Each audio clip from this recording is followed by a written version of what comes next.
वक्त के पार। सर्दियों की वो सुबह थी जब अलीगढ़ के एक सरकारी स्कूल में कक्षा 5 में एक नया छात्र आया। नाम था आरव।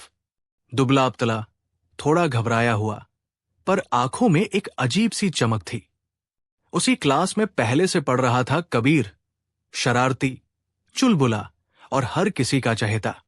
शुरुआत में आरव किसी से ज्यादा बात नहीं करता था, लेकिन कबीर ने उसकी खामोशी में कुछ खास देखा। एक दिन लंच ब्रेक में, जब सब दोस्त अपने अपने ग्रुप में मस्त थे, कबीर ने आरव से पूछा, तेरा लंच नहीं लाया? आरव ने धीरे से कहा, भूल गया। कबीर ने मुस्कुराकर अपनी टिफिन उसके सामने रख दी।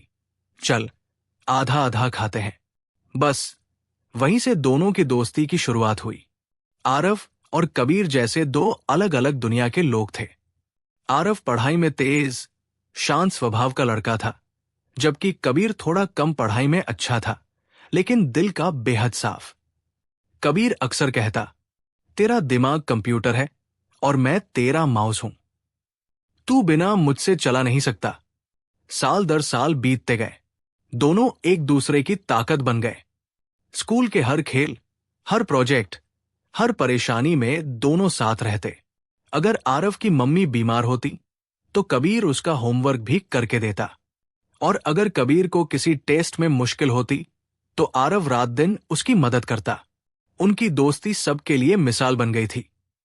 हाई स्कूल के बाद आरव को दिल्ली के एक बड़े कॉलेज में स्कॉलरशिप मिल गई और कबीर ने अपने पिता की दुकान संभालने का फैसला किया। आरव जाने से पहले उदास था। तेरे बिना कैसे रहूंगा?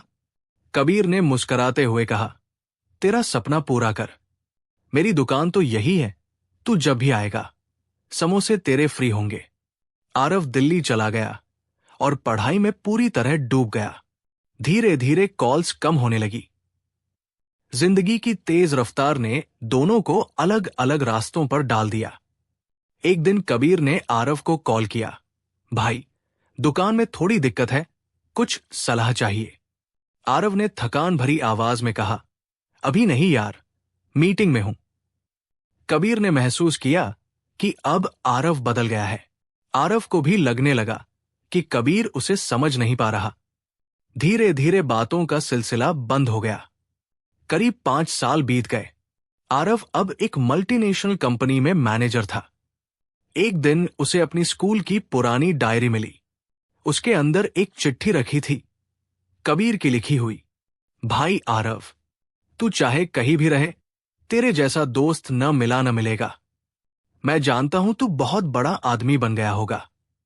बस इतना जान, यहां तेरा दोस्त आज भी उसी दुकान पर बैठा है। तेरे समोसे आज भी फ्री है। जब भी आना, बैठेंगे पुराने दिनों की तरह। तेरा कबीर। आरव की आंखें भर आई। उसी पल उसने टिकट बुक किया और अलीगढ़ लौट आया। कबीर की दुकान आज भी वैसी ही थी, पर अब उसमें एक कॉफी मशीन और किताबों का स्टैंड भी था। आरव जब वहां पहुंचा तो कबीर उसे देखकर हैरान रह गया। तू यहां?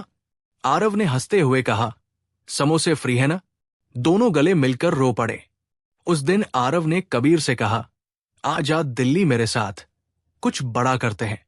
कबीर ने मना कर दिया, मुझे बड़ा बनना नहीं, अपने एक छोटे शहर को बड़ा बनाना है।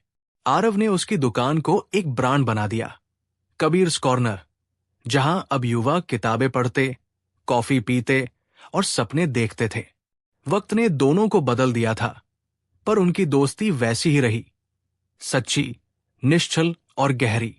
अब जब भी कोई पूछता कि ये दुकान इतनी खास क्यों है, तो कबीर मुस्कुराकर कहता, क्योंकि ये एक दोस्ती की नींव पर बनी है।